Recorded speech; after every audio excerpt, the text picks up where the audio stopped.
फैज़ साहब की नज़म है जी, रब्बा सच्चा।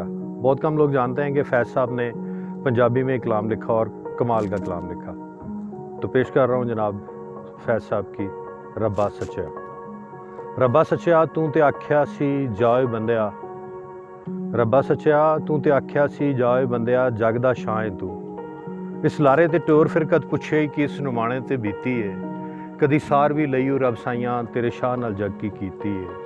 किते धौंस पुलिस सरकार दी है, किते धांधली माल पटवार दी है, इवें हड्डां च कलपे जान मेरी जिवें फाई च गूंज करलाउंदी है। चंगा शाह बनाए रब साइयां पौले खाउंदियां वार ना हुंदी है। मैनू शाही नहीं चाहिदी रब मेरे, मैं ते इज्जत दा टुक्कर मंगना हाँ। मैनू तांग नहीं मल्लां माड़ियां दी, मैं ते जीवें दी नुक्कर मंगना हाँ। जे मेरी मन्ने ते तेरियां मैं मन्ना, जे मेरी मन्ने ते तेरियां मैं मन्ना, सौं तेरी जे एक भी गल होड़ा, जे मांग नहीं पुजदी ते रब्बा फिर मैं जावां ते रब कोई होर लोड़ा।